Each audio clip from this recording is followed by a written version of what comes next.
Good evening. Welcome to the start of 12 days for Good Cop, Bad Cop 26.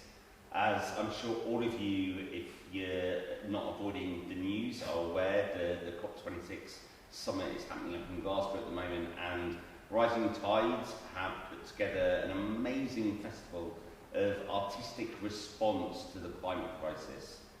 It's not all doom and gloom, or certainly not the plays that we're putting on. And we've got plays, we've got music, we've got, like tonight, readings of letters, and just come and enjoy either by live stream or in person. So we're going to start off tonight with a few clips that the cast of Accidental Birth of an Anarchist, which runs for 6 nights of the festival, have put together. Over to you.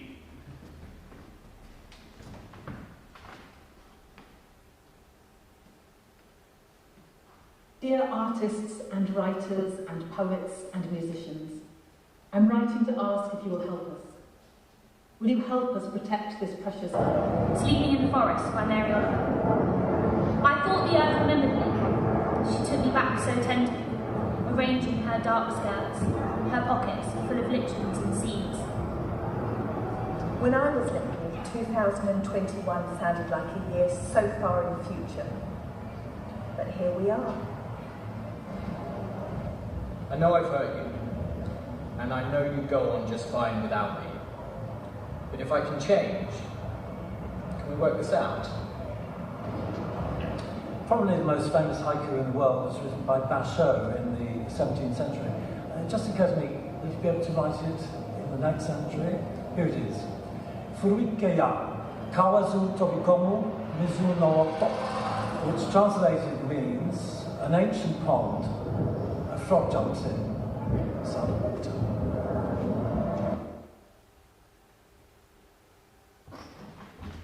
So those are just a few notes, and to give a background to, I remember about 2 years ago, a friend of mine, Kay Michaels, was involved in it, putting together Letters to the Earth and asking people all over the world to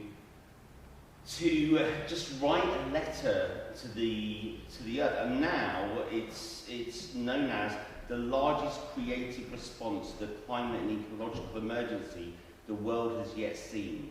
Letters to the Earth is the first book to chronicle how humankind is collectively processing the planetary climate, the planetary crisis. So, to open our festival here at the Space, we wanted to read and reflect on some of those letters. We will now start with The Future Speaks by Nick Drake, and I will pass on to Will Duchovny, who's going to read it quickly. The Future Speaks by Nick Drake. Dear mortals, I know you are busy with your colourful lives. You grow quickly bored and detest moralising. I have no wish to waste the little time that remains on arguments and heated debates. I wish I could entertain you with some magnificent propositions and glorious jokes. But the best I can do is this. I haven't happened yet, but I will. I am the future. But before I appear, please, close the scrolls of information, let the laptop sleep, sit still, and shut your eyes. And listen. Things are going to change. Now don't open your eyes, not yet. I'm not trying to frighten you. Think of me not as a wish or a nightmare, but as a story you have to tell yourselves. Not with an ending in which everyone lives happily ever after, or a B-movie apocalypse, but maybe starting with the line, to be continued, and see what happens next. Remember this, I am not written in stone, but in time. So please don't shrug and say, what can we do? It's too late, etc., etc., etc.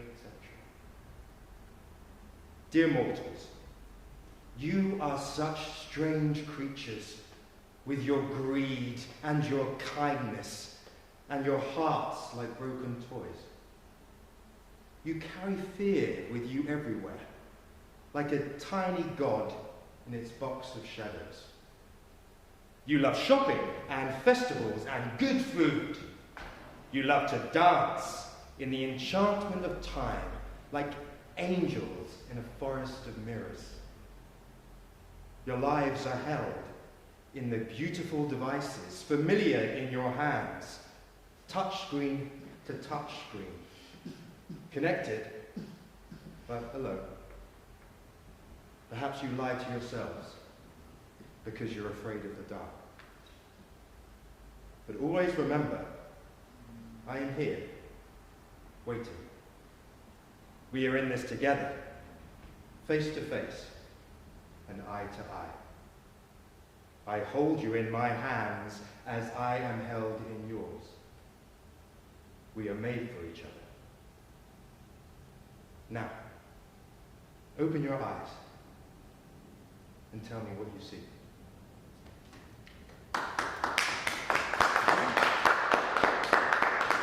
Well done, beautifully written.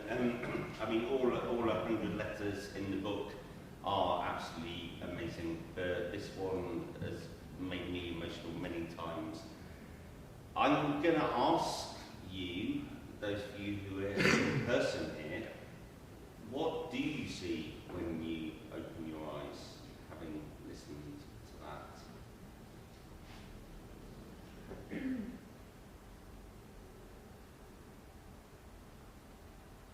Personally, maybe because I'm an optimist, I see a beautiful green future if only the leaders at COP26 and our various governments, both local and national and globally, allow us to move in that direction.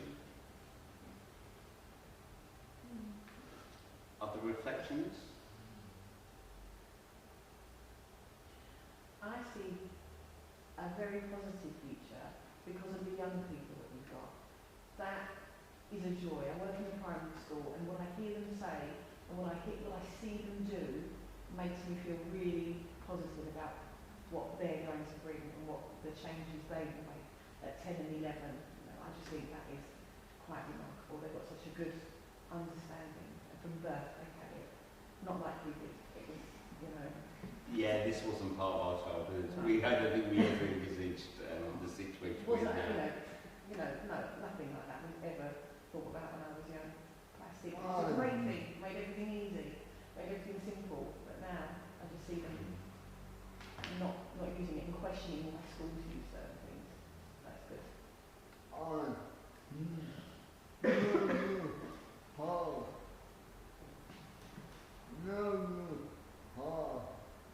More parts. Cars. You envision no more, well, certainly fossil fueled. Is it power? Cars. Yeah. I mean, I think that, I know that that's a really difficult transition to make because we've all grown up on convenience of cars, and even if we move to electric cars as opposed to fossil fuel, there's still, that's not going to solve anything. I think what spoke to me was the possibility, it spoke to me about the relationship between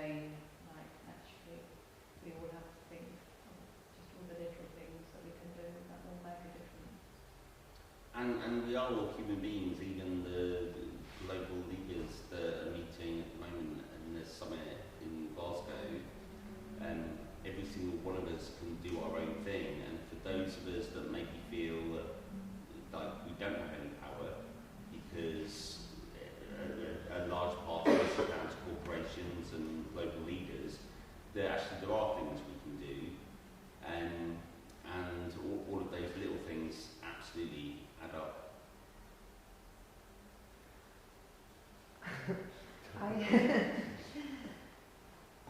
There was a man that said, you carry your fears around. And to me, when it's open your eyes, what you see is like, I think if human beings don't learn to respect each other and love each other as actually, animals,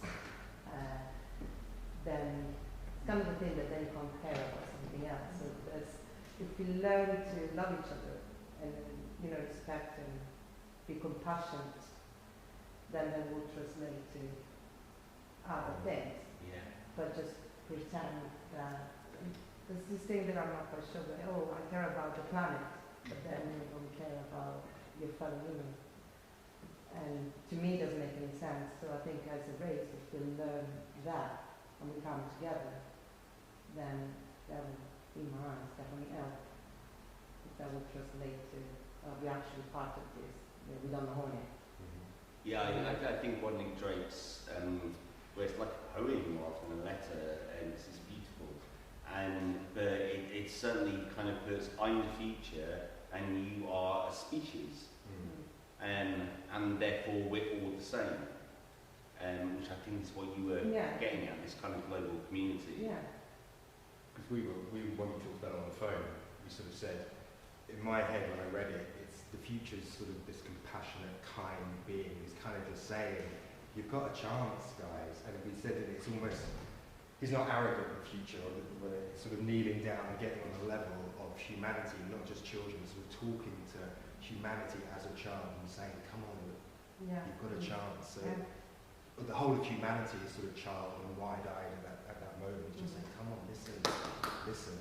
And those lines, there's still hope. Absolutely, and those lines of I'm held in your hands and you're held in my hands, like your future, we're in this together. Yeah.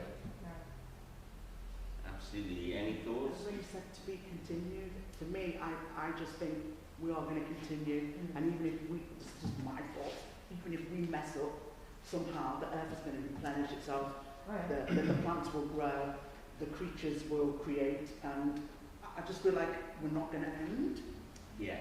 Somehow we will continue. Maybe that's just my eternal optimism, but no, I definitely agree. The planet's going to continue. I mean, there's still going to be a ball of rock that's circulating the sun for many years to come. It's just whether we survive, and that is actually what is the issue right now. Is we're right at a tipping point as to whether we as a species will survive, whether we'll survive in a way that's similar to now, or whether we just will become extinct, or whether we'll find a way of surviving that isn't what we recognise right now. Okay, I'm now going to move on to the second reading, which Victoria Rostow is going to read for us, and that is, but the greatest of these is love, and that's by Mary Ananese Hegler. it's finally happening. We're finally talking about climate change. It's messy, but it's happening. To be honest, we don't really have the language, and that's largely because we don't know how we feel about it. For decades, the dominant narrative has been that we should feel guilt. Then, there's the dual narrative that calls for hope. Others have called for fear or panic. I myself am on the record calling for anger. But I don't always feel anger, to tell the truth. In fact, sometimes I feel hopeful. Sometimes I'm scared. Sometimes I'm overwhelmed. And sometimes I'm downright stubborn. My mama would tell you that pretty much all of the time. That's because none of these emotions really get to the heart of what I truly feel. None of them are big enough. If I'm honest with myself, what I truly feel is love. Hear me out. I don't mean any simple, sappy kind of love. I don't mean anything cute or tame. I mean living, breathing, heart-beating love, wild love. This love is not a noun. She's an action verb. She can shoot stars into the sky. She can spark a movement. She can sustain a revolution.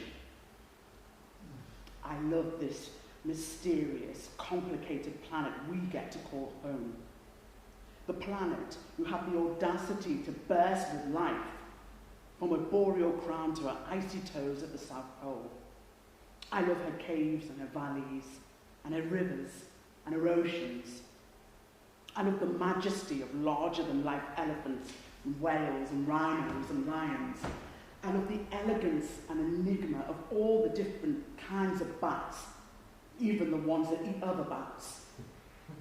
I love the unapologetic sass of butterflies and hummingbirds and coral reefs and tear-jerking aroma of flowers that bloom below the equator.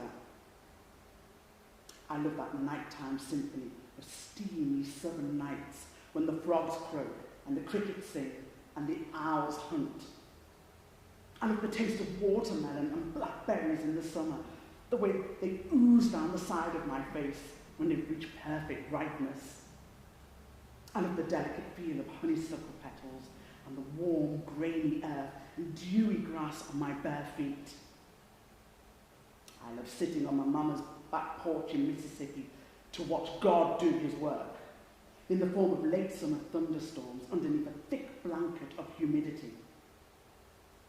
I love the late summer haze when all the colours come to life and seem to throb. I love my mama. I love my family. I love my niece and nephew. I love that it doesn't matter that their parents are actually my cousins and not my siblings. I love my Aunt Joyce's laugh and my cousin Candice's freckles and my Aunt Karen's voice. I love, dare I say it, myself. And some days it's easier to do that than others. Sometimes it feels impossible, but it's a work in progress and I'm working on it, okay? A love like this doesn't live in your hearts. She's too big for that. She's in your blood, your bones. She's in your DNA, the places where people think racism is. She envelopes you with an impenetrable armour. When you love something, or someone, that much, of course you're frightened when you see her under attack. And of course you're furious at anyone or anything that would dare to harm her. I'm furious that my mother is more and more danger with every hurricane season. I'm terrified at the thought of living through my old age, when my body aches the way my mother's does now, in an unpredictable environment with disaster at every turn. What happens when my knees don't have enough spring left in them to run from a wildfire? What happens when I've lost it all in a flood, when I'm too old to work again? But this love is strong enough to break through the terror. She's hot enough to burn through anger and turn into fury. She can shake you out of your despair and propel you to the front of the battlefield. It's a love that can also, even in the teeth of those most insurmountable odds, give me hope. If I'm brave enough to accept it. I've seen her looking back at me in the eyes of some of the bravest climate justice warriors I have ever met. And I can feel that tickling tingle of maybe, just maybe, we'll be okay. A love that doesn't seek peace or even vengeance. She seeks justice. And she's strong enough, ferocious enough, brave enough to burn this bitch to the ground.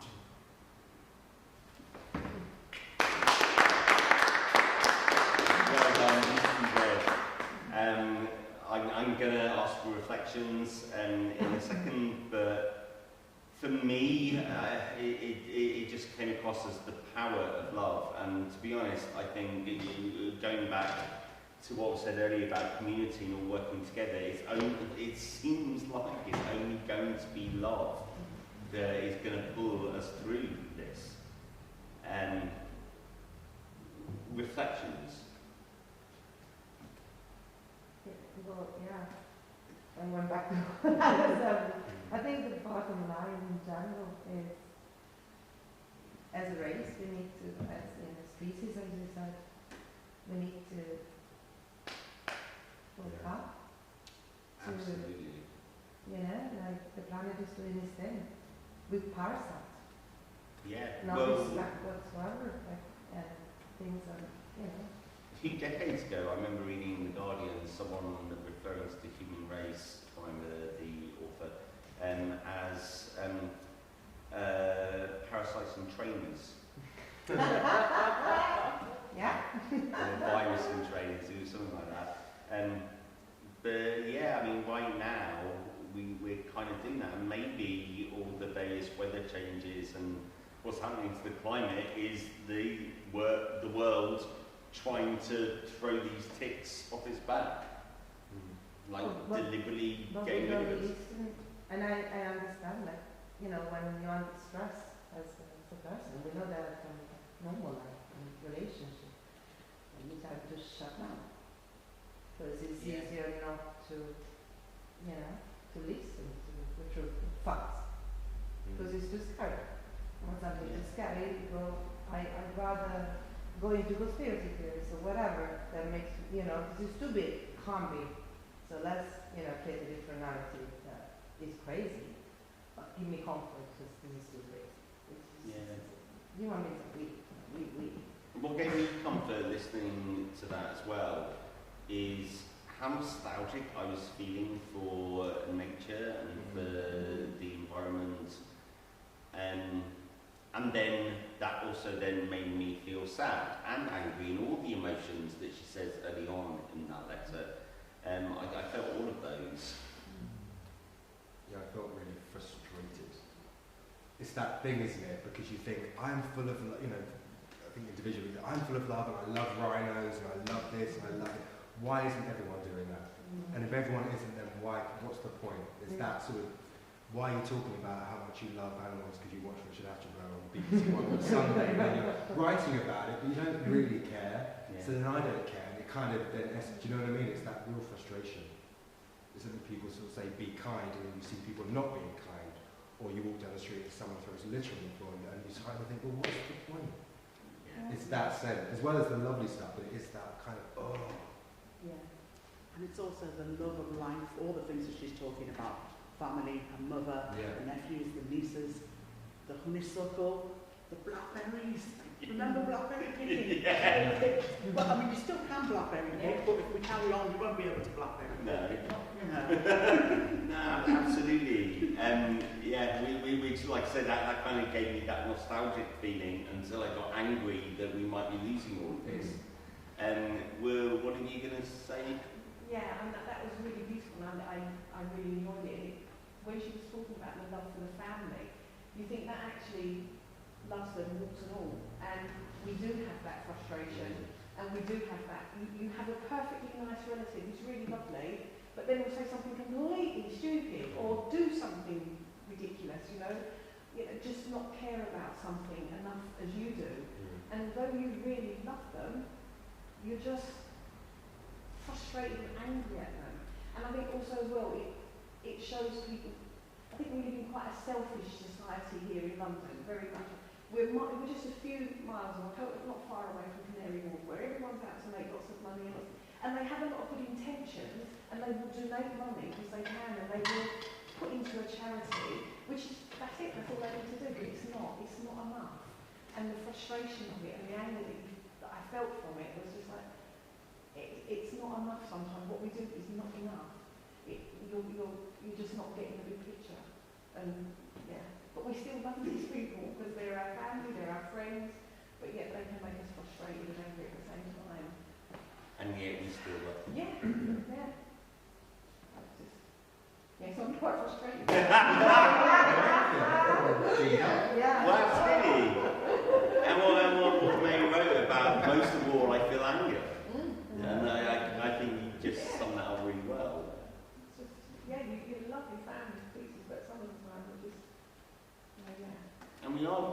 family. Because it's not just those that are in our immediate family circle, it is the whole world. And we're not going to solve this if the whole world doesn't work together. No, and we should just take lessons from some other parts of the world that have got a much better a vision of it, a much better understanding. It's not even a vision, it's what they do every day. It incorporates their whole life, their whole day. You know, there's that story, isn't there, of, you know, somebody leaving a basket of fruit, and whoever gets there first has all the fruit, but they've done it in a community, very poor community, and the children are doing it, and they all walked up hand in hand together, because what's the point of having it if I can't share it with my friends? And you just think that would not work in some places in the UK, or in some other parts of the world. We just wouldn't have that. We'd be like, I want it, and you go for it. But what's the point of having it if you can't share it, if you can't appreciate it together? Absolutely, because we only survive together. And I think COVID has shown this. I think the climate crisis is absolutely making this clear, that we absolutely have to love each other, but to work together. But it's hard. I find it sometimes hard not to have a defeatist attitude, which I think a lot of people do. But sort of being completely honest, there are times when I think, stuff it, we don't deserve it. Let's just watch the world burn, get rid of humanity, and let the world continue, and just get a new bunch. Do you know what I mean? That's I'm just like, we don't deserve it. Let's just call it a day. Let the apes and the cockroaches take it. That's what I mean. Like, genuinely, I'm just like, ugh. But really, because it's so frustrated by it. We don't deserve it, so come on, meet your right, whatever, or just knock us out. That's going to the extreme, but you know, sometimes it really is that. I understand. But I think that letter for me, it kind of, helped to reconnect with the passion of love. You know, the passion for life, for all the beautiful animals and all the beautiful things in life, and then on to the kind of family and people, and it was like connecting both. You know, it's about the whole kind of experience of life that is so important, and our love and our passion that really kind of drives us. And I think that really came across very strongly. I think, and when you were talking about the kind of the imminence of some of the events and how that they could impact on people's lives, the fear of having to run your life, or from a flood or fire or whatever, that felt really kind of real and very present. Whereas I think sometimes we can kind of think, oh, it's happening outside of the world, it's not, and that is one of the excuses where we don't have to kind of face up to things, because it's so far away and it's not real and it's not happening to us, whereas that's just kind of like it's interesting, and then people are shocked when it's in Europe. They're like, oh, mate, that flies in Europe, how many care? I'm like, really? You need to have the Germany to care. Yeah. Like it needs to hit you in your.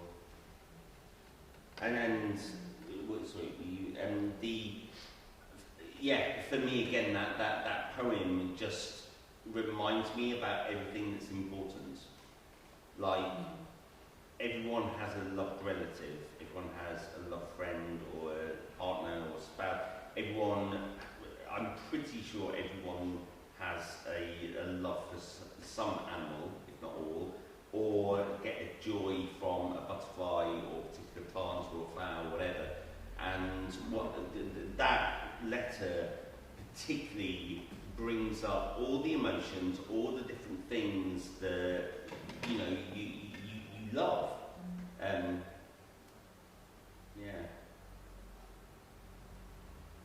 Any other reflections from anyone? In which case we're going to go to a comfort break. So in 10 minutes we'll be back and we'll be looking at Caroline Luke's letter that she has kindly recorded for us, and we'll be showing that.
And we're back. So, as a reminder, tonight is the first night of our 12-day festival where artists and the climate crisis are in discussion, basically, and we are listening to letters read by Victoria and Will that have been written to the Earth.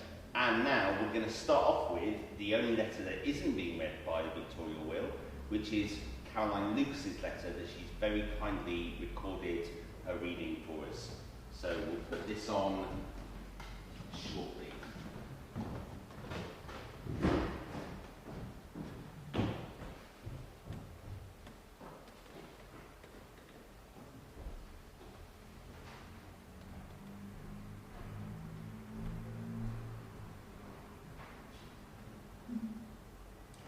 I'm going to be reading from my contribution to this book, Letters to the Earth.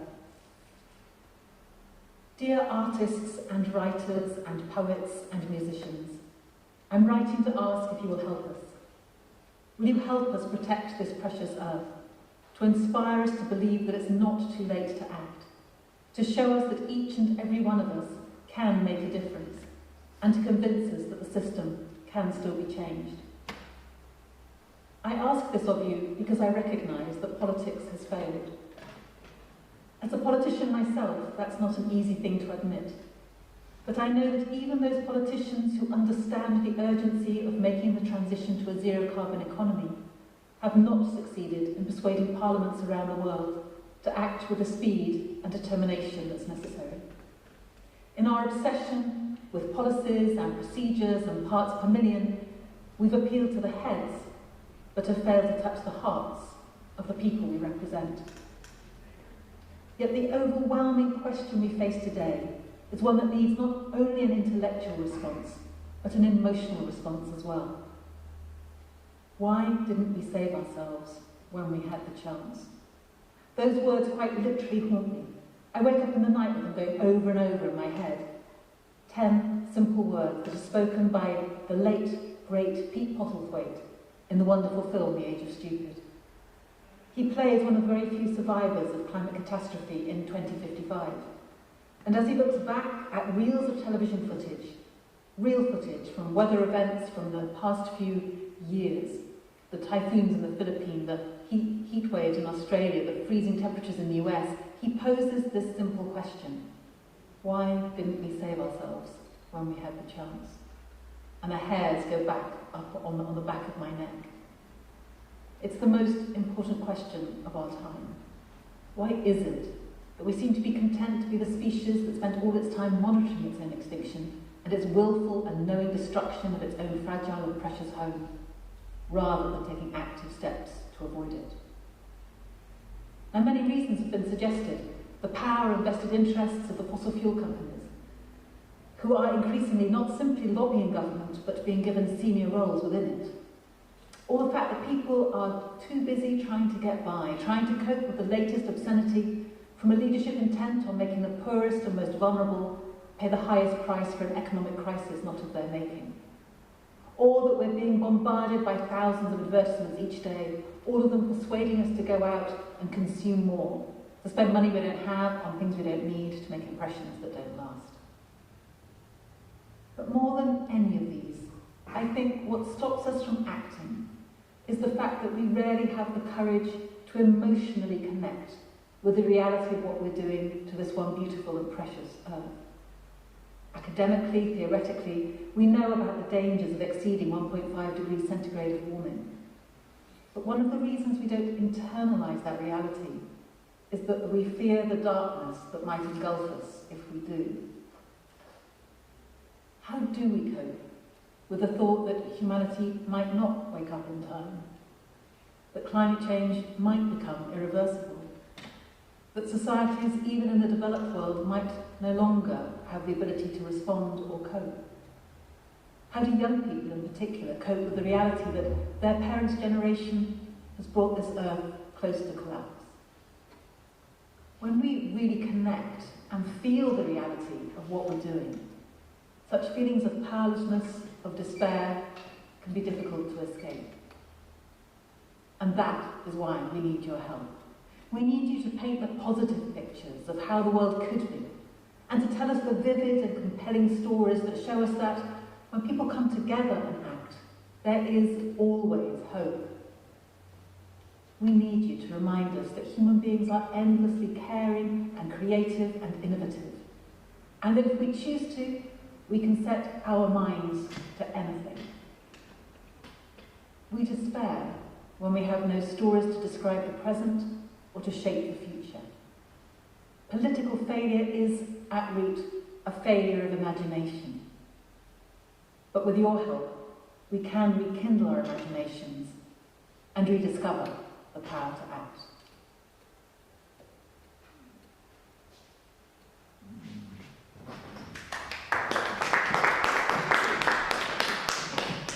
The power to act, and that seems really fitting for an artistic festival and response to all of this. And thank you so much, Caroline, for recording that for us for tonight. For me, it really made me realise how much, how important politicians are, and it really made me connect with the COP26 summit. But it also highlighted the importance of artists in this transition that we're going to be making. So, I'm going to ask for reflections again. Who is ready to go first? The thing that struck me with it was, as soon as she mentioned who it was to, the musicians, the actors, the writers, I want people to write things and perform things that make me think. I want them to do that, and that's really important. But also, it just made me realise how much I just enjoy the joy of a piece of music, or the joy of a performance of some kind. And we don't want to lose that. We want to realise what we're making, what we're creating. And it can have the power to make people think, and it can have the power to make them question and ask politicians and go at it. It also just gives them joy. And if it's for an hour or an hour and a half, just enjoy that. Just absolutely take on board what this person up there is performing for you, and enjoy that creativity. And just think, this is what we don't want to lose. We don't want to lose any of this. We want to keep creating. We want to keep building things that just have power to make us laugh, cry, just make us sad sometimes. But all those things are so important to see. If it's a piece of dance, if it's a piece of acting, if it's a poem, just let it touch you. Just enjoy it for that moment. It may only be for that moment. That's what we want. We don't want to lose that. What you just reminded me of is when, during the Second World War, Winston Churchill was being criticised for keeping the arts budget going. That's it. And his answer was, well, what else are we fighting for? Yeah. If we're not fighting for those emotions and, like... Exactly. And that just made me tingle a bit. It was just, that's what I want. I don't want... It can make me question, and it can make me angry, it can make me all those things. I just also want it just to... Just keep bringing me joy, just keep bringing me the creativity.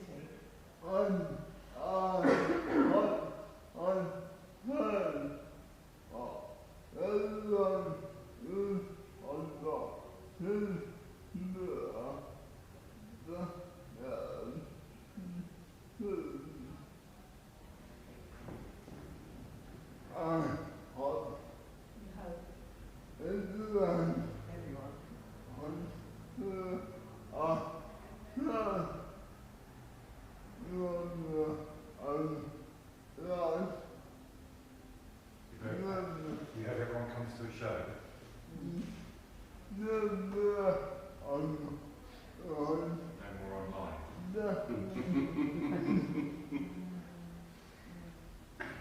Well, obviously we hope everyone can come to a show, but also the live stream does allow people across the globe. That's one of the reasons why we're live streaming each of our events and plays, etc. Is because this is a global issue. Like my sister lives in Australia, and she's going to be able to come and see, one of the shows. I said no, come see, but like can watch. But yeah, nothing beats being in the room. Absolutely, that's the power of this.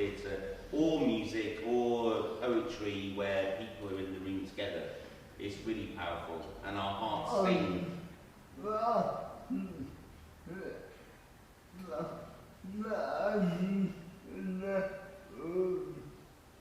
In the room. That energy in the room. Yeah.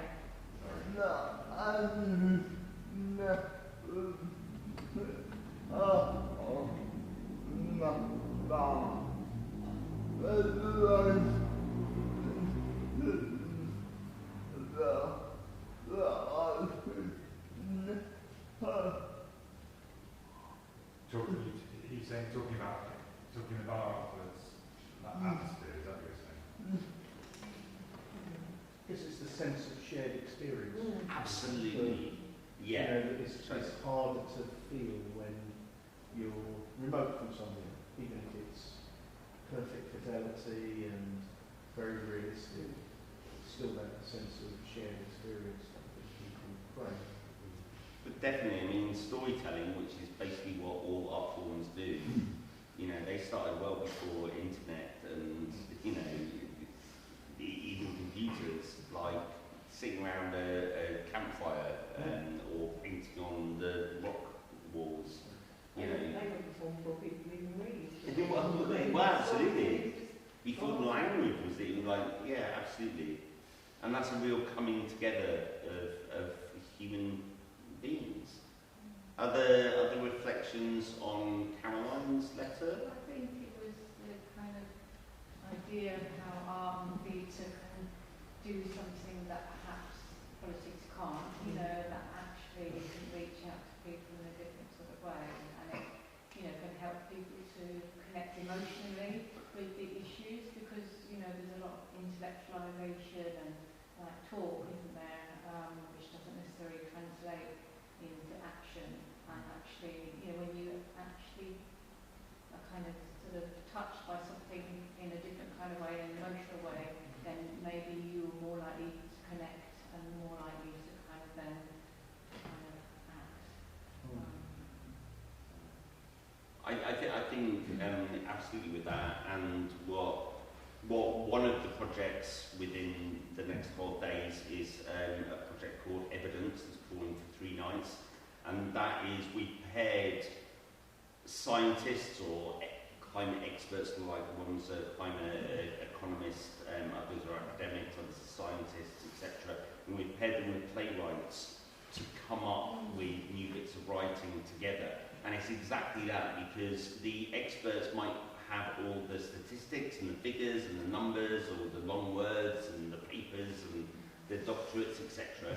But theatre and the arts, because it doesn't have to just be theatre, it can be music and visual art as well, but they touch the emotions and the heart in a way that in many instances academics and scientists and politicians can't, which is the point, yeah, absolutely, Caroline was making.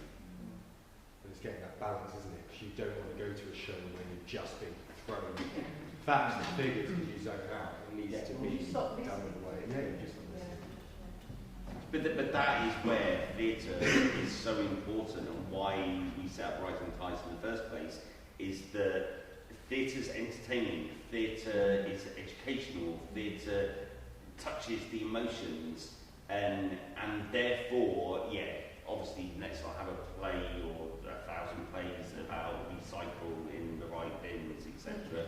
But let's allow the arts to deal with the transition that we're facing emotionally. Other thoughts on Caroline's letter? So I thought it was interesting that she said that politicians and politics has failed. Yeah.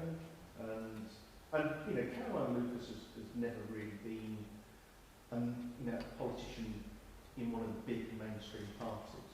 She's always been, you know, more in a campaign position and using the political platform for that. But she's worked pretty heavily in the House of Commons for about 10, 12, 13 years. You know, for her to say that politicians failed, it's quite damning. But I think it's also one of those things where you look at it now. If you look back, if I remember back 25 years ago, there was all the cool Britannia vibe, and it just felt as though everything was getting better. Things could only get better, including the whole, we're going to sort these big problems out, the world's coming together, with, seeing the disappearance of the Berlin Wall, we'd seen, the opening up of China. Maybe it was, very optimistic. And then you fast forward to now, and wow, what a change. We've got a divided world, you've got divided countries, you've got divided people, and by and large, the politicians seem to be the cause of that, rather than sorting it out and bringing people together. And it makes you wonder, how can you tackle something as big as this when the leaders, political leaders, it's taken a teenage schoolgirl from Scandinavia on the autistic spectrum to actually make people self-listen. Greta Thunberg, absolutely. And again, that's why artists getting behind the politics right now as the COP26 summit is starting is so important, so that there is an expression, a creative expression as to what we want things to be. And also in response to that, that kind of almost helplessness that if our politicians aren't helping us, then what can we do? Well, we can vote. They're only there because we voted for them. So I don't know whether that says more about us, and I don't just mean us in the UK, like over the whole world. Any other responses from that letter?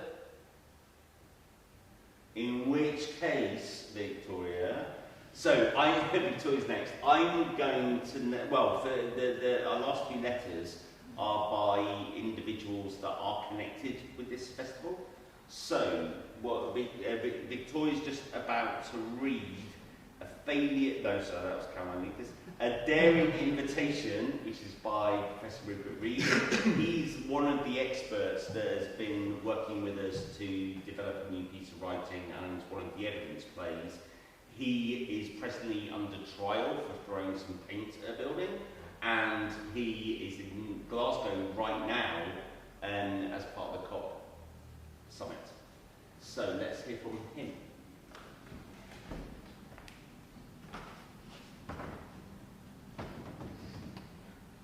As humans, at this awesome and terrible moment in our history, as we reflect on the greatest irresponsibility ever, and reflect on our live theatre, folks. I'll start again. As humans, at this awesome and terrible moment in our history, as we reflect on the greatest irresponsibility ever, and reflect on our concomitant great responsibility, we have a number of key needs. We need to love one another as well as love this beautiful home of ours. We need reason, and we need science, and we need to stay in touch with the facts.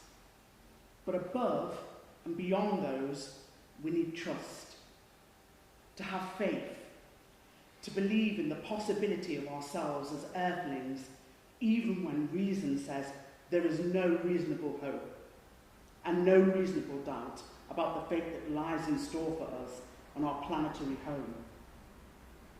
If we do not wager, if we do not act as if there is a chance that we can save ourselves, if we refuse to take the risk of being unreasonable, to hold out hope against hope that we may be able to save ourselves, then certainly we will fail to save ourselves. Faith makes possible what for reason alone is impossible. Let's dare to hope. It's a difficult invitation to accept, especially when there is so little basis for optimism. where we are hurtling full tilt towards a cliff and not even slowing down.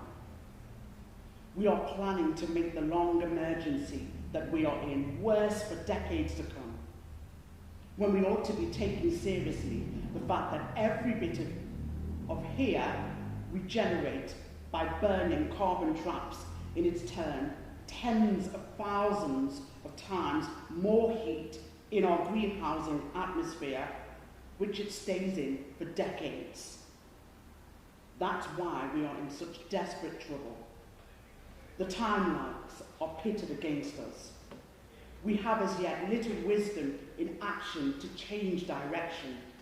Virtually all the evidence suggests we are heading for likely terminal collapse of many planetary ecosystems. Yet it is precisely now that we need such daring invitations in order to start to make possible what the cool, rational mind considers absurd, hopeless.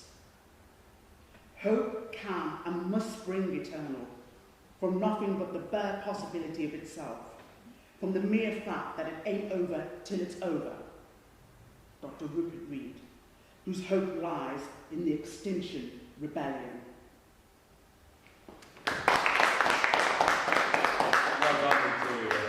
And thank you, Rupert, who will no doubt be watching this at some point, for your contribution to the festival and obviously to the Letters to the Earth. Reflections on that. For me, hope springs eternal and needs to. I'm paraphrasing because it wasn't said exactly like that. Yeah, thoughts? That's a love punch, isn't it? That's the one so far that's really like bang.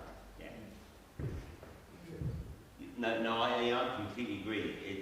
I mean, in anything that Rupert writes, he doesn't apologise for anything he says. He really does go for, the situation we're in, and it is a love punch. But with behind it all that love, in the he wouldn't be doing everything that he does, whether it's activism or on TV or publishing books or all the various stuff he does. Behind it is an absolute hope that we can find our way through this.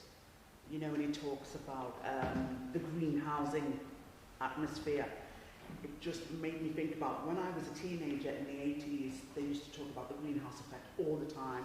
They used to talk about global warming all the time. They used to say, don't have aerosols, don't spray. And I remember that really clearly, and now, 30 odd years on, we're at a real pivotal stage, aren't we? Yeah. I thought it was,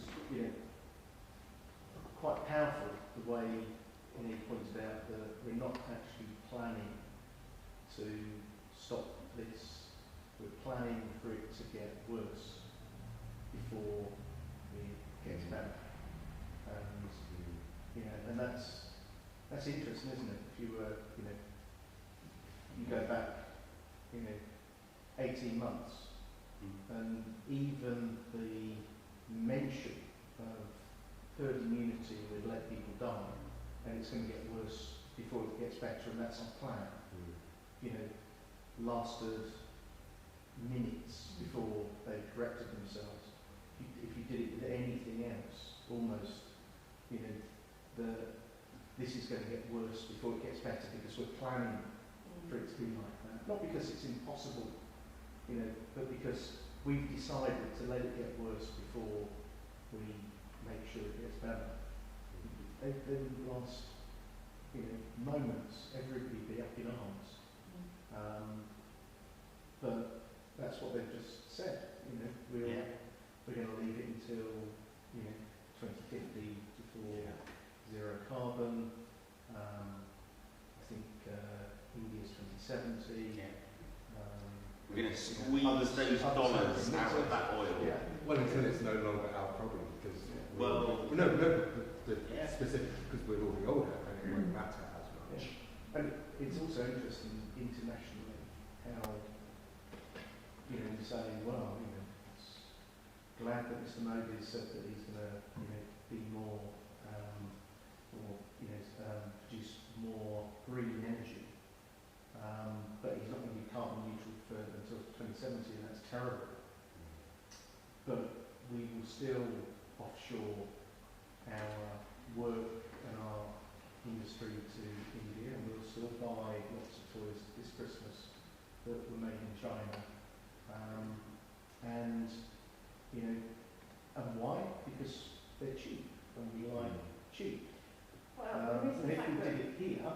then you know we have to abide by the rules that we set ourselves, but they'd be more expensive, and it's an easy way out, isn't it, to say, oh well, you know, we can say we're really good, and we're meeting this target by this date, and they're bad because they're not.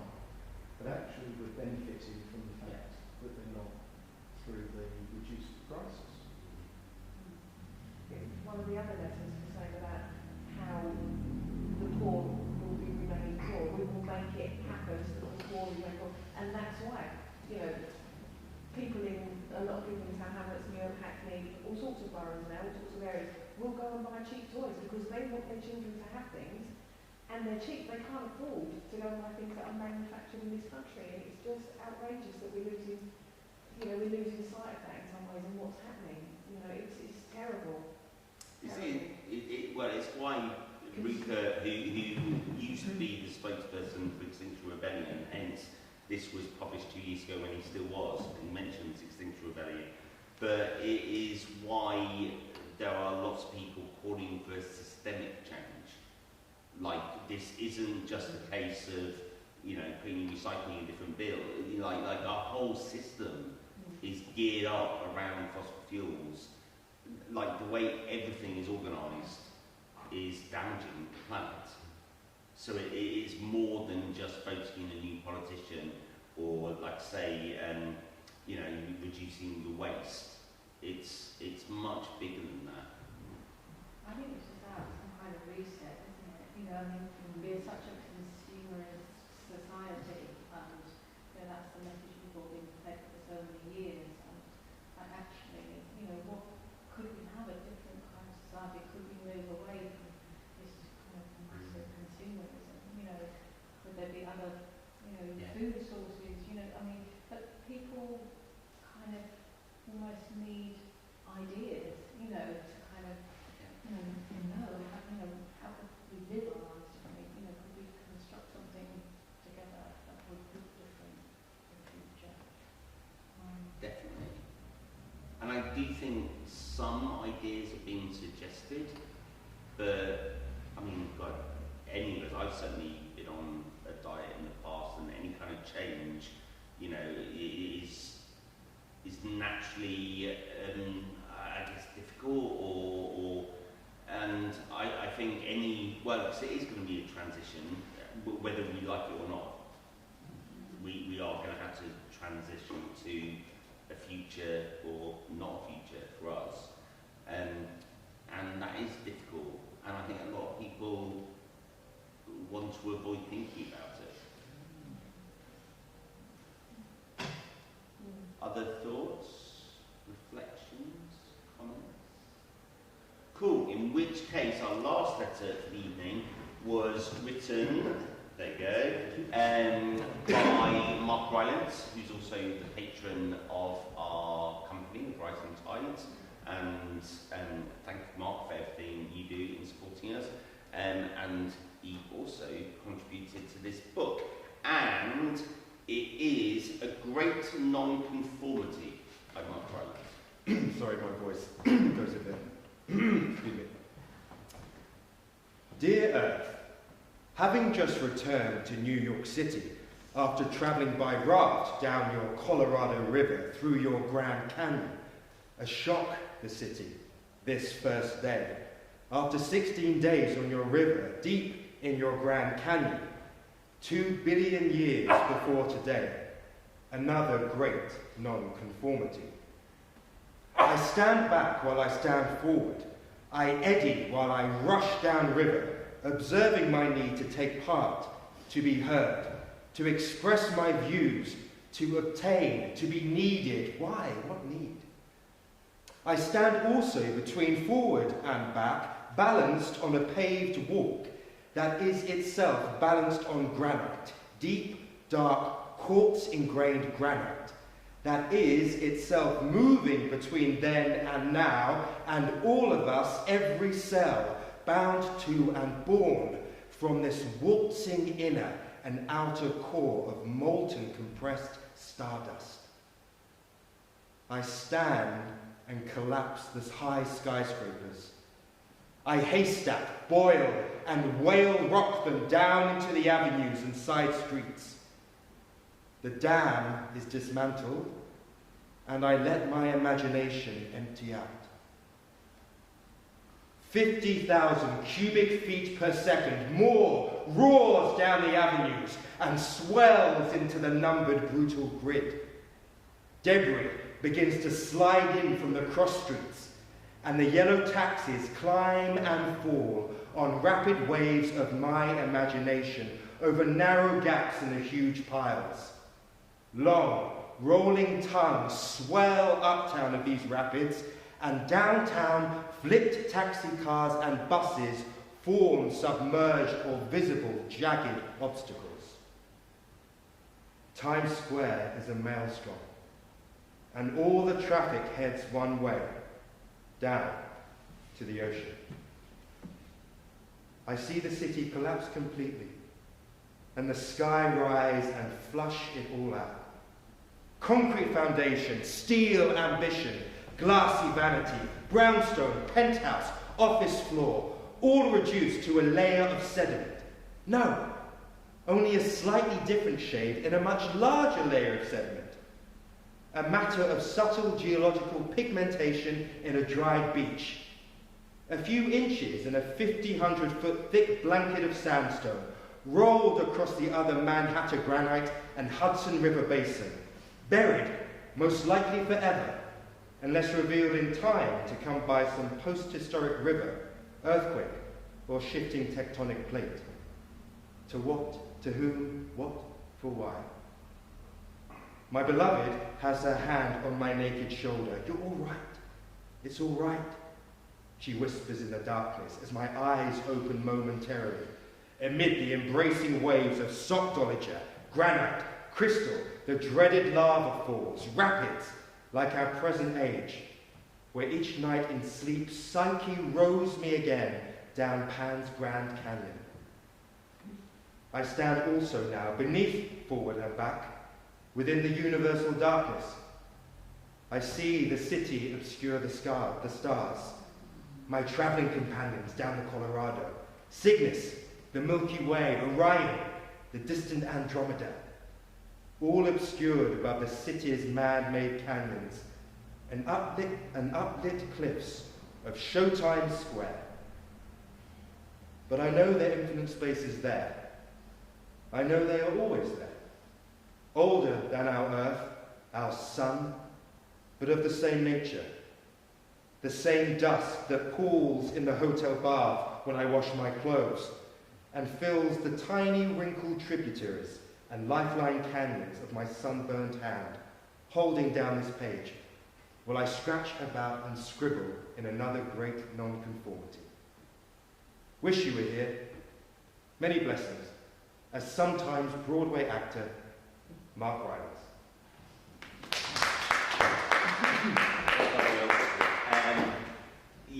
I asked Mark about this, and he said it wasn't really a letter, it was more his kind of musings as he went to the heart of the earth, which is very much Mark.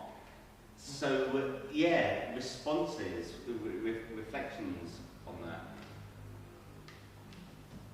As soon as you started talking about the granite and the ground, I immediately thought tectonic plates, and then tectonic plates later on, and I thought, yeah, tectonic plates, and they move. You know, when you talk about geography, they move, and it's like custard, and da-da-da-da-da. But it's very, I thought it was really, really visual, and it is like apocalyptic, isn't it? You know? And that's what's going to happen to us if we don't act. And basically he goes right to the core of the earth, but then he also talks about Orion and stars, like having colours, everything. It's very geological. You know, and it's interesting because, you know, geologically things happen very slowly. I mean, you know, the Earth, you know, forms and cools very slowly. The, you know, galaxies and everything coalesce very slowly in terms of how we think about it. And yet, you know, geological time is not very helpful to us now. So that that was interesting that he took that big, expansive view.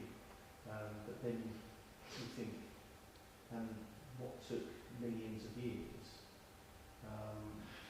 we could end up losing. Because of all those... We ended up losing. Yeah. Because it all carried on. Because all those traffic in Times Square and, you know, in New York that he's referencing, but compared to, yeah, absolutely, the age-old planet, but then also the stars, etc., and then there's, you know, our kind of commercialism and consumerism that's just like a very thin... We were saying when it's like those films you watch, those Independence Day or whatever, where you see New York being destroyed, and there's something quite enjoyable about watching it. You know, we all want to see that massive wave take out the statue, but the reality is much more terrible. You know, that's and when you see things like tsunamis on the news and stuff, that's when it hits. You're like, oh god, this isn't fun and games. And absolutely, and I think in the UK in the last 4 or 5 years or so, you know, we had floods in Somerset, but then this summer we had floods in London, and you know, couldn't use tube stations because they were underwater. So was someone going to say something? Okay. Other reflections? One of the things that struck me is the horror of what can happen. And it is, I came to a workshop here a couple of weeks ago, and we were talking about horror as a genre. And the guy was running it, said there's nothing worse. He said than what is happening out there. He said the horrors that are happening out there. And it's actually true. It's just there's beautiful things as well. But the horrors of what politicians are putting us through, what we're putting ourselves through, what we're putting our earth through, it is horrific in some ways, and it's more frightening than anything you can watch on TV or anything that you can put on stage in some ways. And it's so true. You sort of come back to what he said. It just, No, absolutely. Okay, thank you, all of you here and all of you watching. And yeah, either watch a live stream or join, or write a letter to the earth yourself, even if it's not published in a book. Like, think. Good night.